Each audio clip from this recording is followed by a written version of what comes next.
नमस्कार साथीहरू, तपाईँहरूलाई हाम्रो यस युट्युब च्यानलमा स्वागत छ। आजको विषयवस्तु एकदम राम्रो हुनेछ, त्यसैले तपाईहरु चाहिँ यो भिडियोलाई अन्तसम्म चाहिँ हेरिदिनु होला। साथै हाम्रो यस च्यानललाई अहिलेसम्म सब्स्क्राइब गर्नुभएको छैन भने सब्स्क्राइब गर्न चाहिँ नभुल्नु होला। अब चाहिँ हामी टपिक्सतिर जाउँ। तपाईँ चाहिँ एउटा युट्युब च्यानल खोल्न चाहनुहुन्छ मानौँ एकछिनको लागि। तपाईँले चाहिँ युट्युबमा धेरै यस्ता भिडियोहरू हेर्नुभएको होला, जसमा चाहिँ मान्छेहरूले भनिराखेको हुन्छन् कि युट्युबबाट चाहिँ पर्याप्त आम्दानी गर्न सकिन्छ र तपाईँको मनमा चाहिँ यो जिज्ञासा आयो कि मैले पनि चाहिँ युट्युब च्यानल खोल्ने। अब चाहिँ खोल्ने, तर चाहिँ खोलेर मात्र हुँदैन, तपाईँले चाहिँ सबभन्दा पहिला यो डिसाइड गर्नुपर्छ कि कुन क्याटेगोरीमा च्यानल खोल्ने, भनेपछि म के भिडियो बनाउँछु, के म क्यामेराको अगाडि कन्फिडेन्ट भएर चाहिँ बोल्न सक्छु या बोल्न सक्दिनँ, र मसँग के सामग्रीहरू छन्, त्यसबाट चाहिँ भिडियो बनाउन सकिन्छ या सकिँदैन, ती सबै कुरा चाहिँ जानकारी हुनु एकदम जरुरी हुनुपर्छ।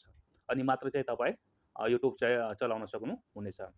अब चाहिँ आज म 2 वटा क्याटेगोरीको बारेमा कुरा गर्छु यहाँ।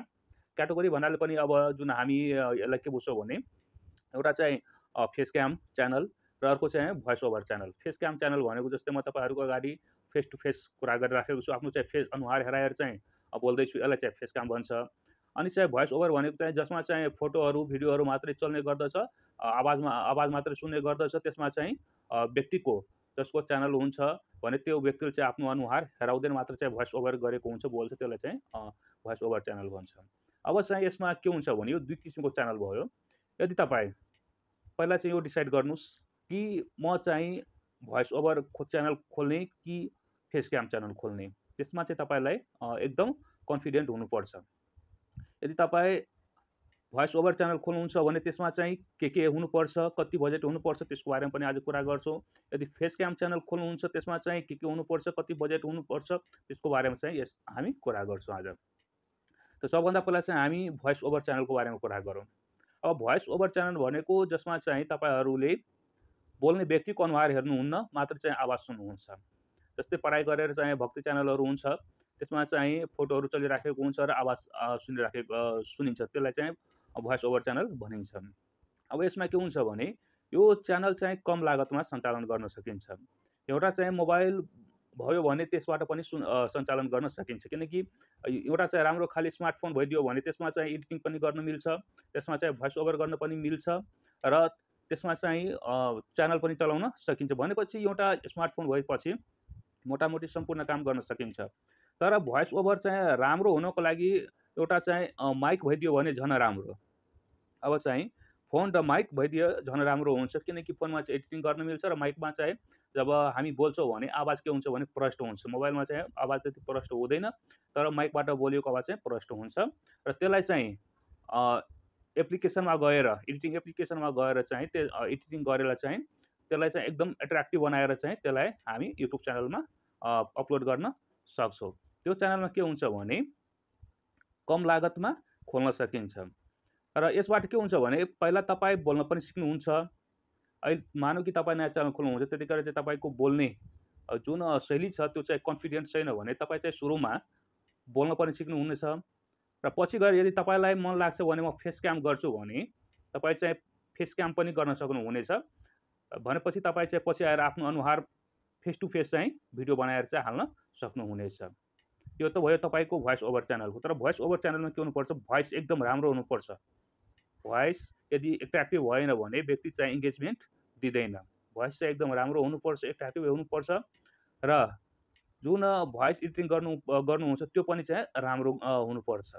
अनि मात्रै चाहिँ त्यसमा भ्युज आउँछ, मान्छे चाहिँ इङ्गेजमेन्ट हुन्छ। अब कुरा गरौँ हामी फेस क्यामको। फेस क्याम भनेको चाहिँ जसरी म अहिले चाहिँ भिडियो बनाइराखेको छु त्यसलाई चाहिँ फेस क्याम च्यानल भन्छ। यसमा के हुन्छ भने यो च्यानल खोल्न चाहनुहुन्छ भने सबभन्दा पहिला चाहिँ तपाईँले थोरै भए पनि अलिक प्र्याक्टिस गर्नुपर्छ कि क्यामेराको अगाडि कसरी बोल्ने, क्यामेराको अगाडि चाहिँ नन स्टप अथवा चाहिँ कुन कुरा बोल्न सकिन्छ, मलाई के बोल्नुपर्छ। किनकि अब फर्स्ट टाइम तपाईँ यदि क्यामेराको सामनामा जानुहुन्छ भने अब बोल्दै नबोल्ने कुरा पनि बोल्न सक्नुहुन्छ, अथवा जुन कुरा बोल्नुपर्छ त्यो चाहिँ नबोल्न सक्नुहुन्छ। र त्यसमा पनि डिपेन्ड पर्छ। त्यसैले चाहिँ तपाईँ खोल्नुभन्दा अगाडि चाहे ऐनाको अगाडि होस्, चाहे त्यतिकै मोबाइलको अगाडि बोलेर चाहिँ प्र्याक्टिस गर्नुपर्छ। साथै फेस क्याम च्यानल चलाउनको लागि तपाईँसँग अलिक बजेट हुनु एकदम जरुरी हुनुपर्छ, किनकि मोबाइलको क्यामेरा चाहिँ राम्रो हुनु पर्यो। चाहे क्यामेरा छ भने क्यामेरा झन् डिएसएलआर अथवा चाहिँ राम्रो हुनुपर्छ। मोबाइल छ भने मोबाइलको क्यामेरा पनि राम्रो हुनु पर्यो। त्यस्तै चाहिँ तपाईँको लाइटिङ हुनु पर्यो। त्यस्तै तपाईँको चाहिँ जुन हामी ब्याकग्राउन्ड राख्छौँ, ब्याकग्राउन्ड चाहिँ कहिलेकाहीँ चेन्ज गर्नुपर्छ, त ब्याकग्राउन्डको पनि व्यवस्था गर्नुपर्छ। साथै तपाईँमा कन्फिडेन्ट पनि हुनुपर्छ र तपाईँको रियाक्सन, हावभाव मान्छेलाई इङ्गेज गर्ने खालको हुनुपर्छ।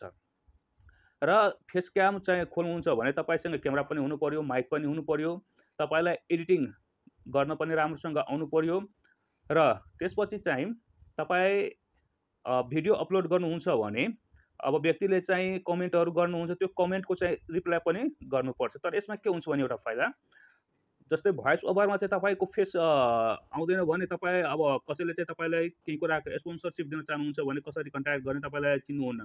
तर यसमा चाहिँ तपाईँको फेस आउँछ भने कसैले चाहिँ तपाईँलाई कुनै प्रोडक्ट अथवा केहीको बारेमा स्पोन्सरसिप दिन चाहनुहुन्छ भने तपाईँले उसले चिनेको हुन्छ, किनकि तपाईँको भिडियो चाहिँ उहाँहरूले चाहिँ हेरेको हुन्छ र तपाईँसँग सम्पर्क गर्न सजिलो हुन्छ। साथै तपाईँको अनुहार फेमस पनि हुन्छ। अब चाहिँ 1000, 10,000, 20,000 यस्तो चाहिँ भ्युज हुँदै बढेर जाँदै जान्छ। नयाँ च्यानलबाट जति च्यानल ग्रो हुन्छ, भ्युज पनि चाहिँ बढ्दै जान्छ। त्यसपछि चाहिँ के हुन्छ भने तपाईँ जुन फेमस हुन्छ, तपाईँको अनुहार पनि फेमस हुँदै जान्छ। तपाईँ पनि अब पछि गएर आफ्ना छरछिमेकीको मात्र कुरा नगरौँ, लगभग तपाईँको भिडियो जतिले हेर्ने गर्छ ती सबैले चाहिँ तपाईँलाई चिन्ने गर्छ। त तपाईँको एउटा फाइदा यो हुन्छ, तपाईँ कुनै ठाउँमा जानुहुन्छ भने तपाईँको भिडियो हेरेको हुन्छ भने त्यहाँको व्यक्तिले चाहिँ मैले त यसको भिडियो हेरेको छु, यसले चाहिँ राम्रो कन्टेन्ट बनाउनुहुन्छ।